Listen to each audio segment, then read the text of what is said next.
Pluie rouge est un film de guerre vietnamien, adapté d'un roman à forte teneur propagandiste, de l'écrivain Chu Le. L'œuvre a été réalisée avec le soutien du Parti communiste vietnamien, et reflète la perspective du camp vainqueur, dans le conflit. Le film reconstitue la bataille de 81 jours, à la citadelle de Quang Tri en 1972, l'un des affrontements les plus sanglants de la guerre du Vietnam. L'histoire tourne autour de jeunes étudiants volontaires, qui se battent pour défendre la citadelle face à une puissance de feu écrasante, mettant en avant des thèmes tels que le sacrifice, le patriotisme et la résilience. Avec une narration émotionnelle et de nombreuses scènes de combats intenses, le film vise à glorifier l'héroïsme en temps de guerre et à susciter une réflexion sur une mémoire historique controversée. Cependant, avec son ton ouvertement propagandiste et ses motivations politiques sous-jacentes, de nombreuses séquences de Pluie rouge ont été lourdement falsifiées ou déformées par rapport à la réalité. Pour saisir l'absurdité, imaginez que le régime nazi ait gagné la Seconde Guerre mondiale et réalisé un film justifiant la Shoah, présenté comme une épopée héroïque impensable, n'est-ce pas?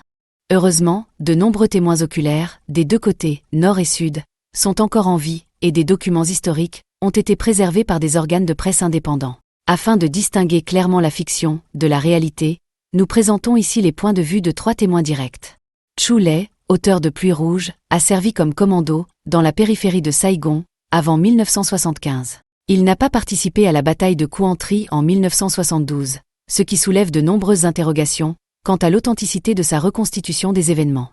L'ancien combattant Trin Hoa Binh, qui a directement pris part à la bataille de Quang Tri, a publiquement critiqué Pluie rouge pour ses distorsions historiques. Selon lui, le film déforme plusieurs aspects essentiels de l'affrontement, mêlant faits réels à des éléments exagérés ou fictifs, induisant ainsi le public en erreur sur la nature véritable de l'événement.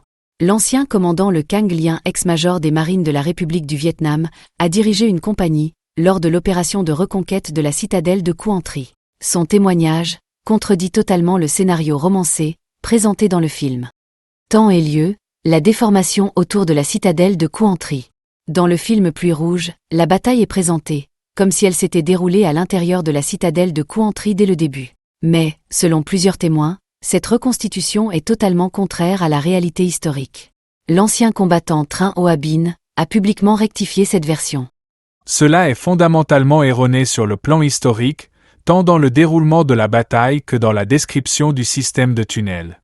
J'affirme que durant la majeure partie des 81 jours de combat, les affrontements ont eu lieu dans les villages et les zones périphériques, et non à l'intérieur de la citadelle. La citadelle de Quang Tri est une construction de forme carrée, bordée à l'ouest par la rivière Da Shan, tandis que les 3 autres côtés nord et sud constituaient les principaux secteurs de combat. La citadelle de Quang Tri couvre environ un quart de kilomètre carré, chaque côté mesurant plus de 500 mètres. Or, les forces engagées comptaient jusqu'à 8 bataillons, ce qui ne pouvait pas être concentré dans un espace aussi restreint. Si cela avait été le cas, une seule frappe de B-52 aurait suffi à tout anéantir. La mission consistait alors à empêcher l'ennemi d'entrer dans la citadelle, ce qui signifie que les combats se déroulaient autour, et non à l'intérieur. La bataille à l'intérieur de la citadelle n'a commencé qu'aux 81 jours. Témoignage de l'ancien commandant Le Cang Lien. Le 27 juillet 1972, la division des marines de la République du Vietnam reçut l'ordre de remplacer la division aéroportée afin de mener l'offensive visant à reprendre la ville et la citadelle de Quang Tri. Les 9 bataillons de marine furent progressivement déployés en première ligne pour participer directement au combat. Du 27 juillet au 8 septembre, les unités de marine livrèrent des batailles acharnées, disputant chaque quartier pour reprendre des positions stratégiques telles que l'hôpital, le marché et les écoles. Les forces nord-vietnamiennes, retranchées dans des fortifications solides et occupant les hauteurs, infligèrent de lourdes pertes à chaque avancée. Les 3e et 6e bataillons, chargés de reprendre la citadelle, rencontrèrent une résistance féroce et subirent de lourdes pertes en brisant les poches de résistance ennemies et en s'approchant des remparts. Pendant toute cette période, nos troupes ne sont pas encore entrées dans la citadelle, celle-ci n'a été visée que par les bombardements d'artillerie et les frappes aériennes. L'objectif, à ce moment-là, était d'isoler et d'affaiblir le système défensif ennemi avant de lancer l'offensive générale. Le 9 septembre, la brigade 258 atteignit le bord sud de la citadelle, marquant la phase finale de la campagne. Dans la nuit du 13 au matin du 14 septembre, le 3e bataillon de la brigade 147 et le 6e bataillon de la brigade 258 menèrent une attaque coordonnée s'emparant des coins nord-est et sud-est de la citadelle, avec une volonté et un esprit de sacrifice exceptionnel. Le matin du 14 septembre, les marines lancèrent une offensive générale, à l'intérieur de la citadelle, éliminant les dernières unités nord-vietnamiennes. Assiégées, affamées et démoralisées, les forces ennemies furent contraintes de se rendre. Le 15 septembre, le drapeau jaune à 3 bandes rouges fut hissé au sommet des remparts, symbole de la reconquête de Quang Tri. Au même moment, juste à l'extérieur de la citadelle, le 2e bataillon détruisit le quartier général du front de Quang Tri de l'ennemi, dissimulé dans une cave à vin, près du palais du gouverneur provincial. En résumé, les marines achevèrent leur mission le 15 septembre 1972 et organisèrent la cérémonie de levée du drapeau de la victoire pour toute la division à 12h45 le 16 septembre. Les combats, à l'intérieur de la citadelle, ne durèrent que de la nuit du 13 au matin du 14 septembre, un fait totalement contraire aux scènes de résistance prolongées à l'intérieur des murs, telles que dépeintes tout au long du film. Un aveu rare au sein de l'armée populaire. En septembre 2025, le journaliste Lu Trong Van publia un article remarqué, citant les propos du colonel Hoang Thien, commissaire politique du 95e régiment, une unité nord-vietnamienne, ayant combattu sur le front de Quang Tri en 1972. Le colonel Thien raconte. J'ai envoyé 3 lettres au commandement de la division, rapportant clairement la situation réelle de nos troupes comme de l'ennemi. Dans la 3e lettre, j'ai écrit « Il faut savoir respecter la vie des soldats. Marcher, c'est mourir. Traverser la rivière, c'est mourir. Se regrouper sans abri, c'est mourir. S'égarer en zone ennemie, c'est mourir. » Son appel franc, empreint d'humanité et de prudence, n'a pas été accueilli. Au contraire, il a été violemment condamné. Et ainsi, on m'a attribué ma première faute, lâcheté, pensée déviationniste, refus d'attaquer, peur de mourir. Cet aveu rare, d'un officier supérieur, met en lumière la pression idéologique extrême, à laquelle étaient soumis les commandants nord-vietnamiens, dans un contexte où le simple fait de plaider pour la préservation de la vie des soldats pouvait être interprété comme un signe de déclin idéologique. Il révèle également le coût humain, dissimulé derrière les récits d'héroïsation, si souvent véhiculés par les médias, contrôlés par le Parti communiste vietnamien. Le traitement des prisonniers nord-vietnamiens par l'armée de la République du Vietnam. L'une des scènes les plus outrageusement inventées du film Pluie rouge est celle où les marines sud-vietnamiens brûlent vifs des prisonniers, une déformation macabre, au service d'un objectif de propagande fallacieux. L'ancien combattant Train Hoa Binh a formellement réfuté cette scène. La scène, montrant des soldats de la République du Vietnam brûlant des prisonniers, est fausse, ils n'ont jamais fait cela. Une telle représentation pousse facilement le spectateur à croire que l'armée du Sud était cruelle et barbare. Mais, en réalité, eux aussi, étaient des Vietnamiens, et ils agissaient avec humanité. L'ancien commandant Le Cang Lien raconte que Le matin du 15 septembre 1972, mon unité, le 2e bataillon des marines, a réussi à prendre le contrôle du quartier général du front de Quang Tri des forces nord-vietnamiennes, dissimulé dans une cave à vin, près du palais du gouverneur provincial de Quang Tri. Nous avons capturé vivants près de 20 soldats nord-vietnamiens et saisi une grande quantité d'armes, d'équipements de communication et de vivres. Bien que les combats aient été extrêmement violents, nous avons traité les prisonniers avec humanité. Nous avons partagé nos bandages, nos médicaments et nos rations pour soigner leurs blessures et apaiser leur faim.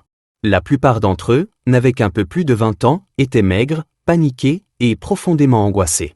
Il était évident qu'ils avaient été nourris de propagande mensongère, leur faisant croire que l'armée du Sud était cruelle et inhumaine.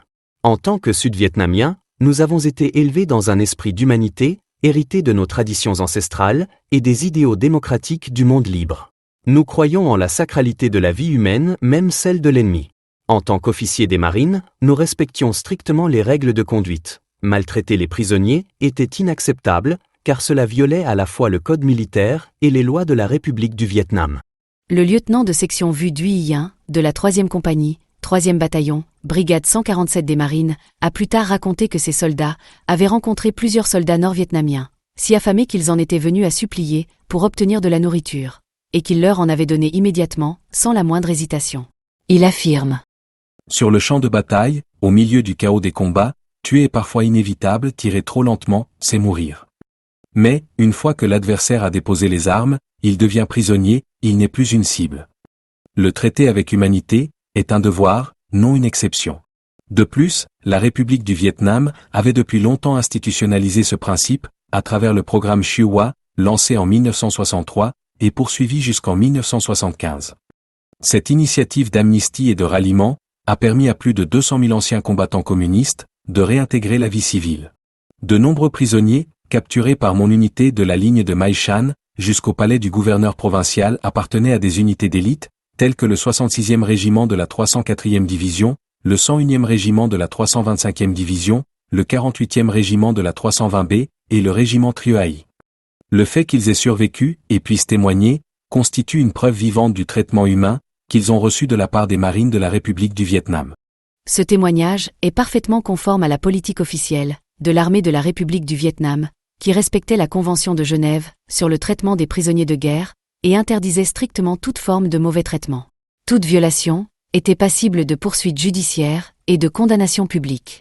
La falsification historique, dans les productions cinématographiques, ne fausse pas seulement la perception des faits, elle porte également atteinte à l'humanité partagée des soldats des deux camps.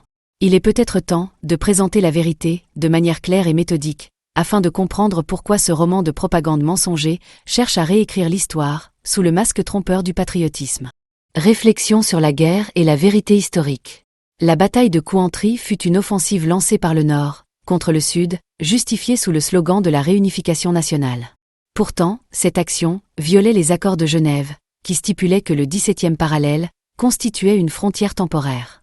Cette attaque ne représentait pas un effort de réunification pacifique, mais bien une rupture des accords internationaux, et un acte de guerre, contre la République du Vietnam.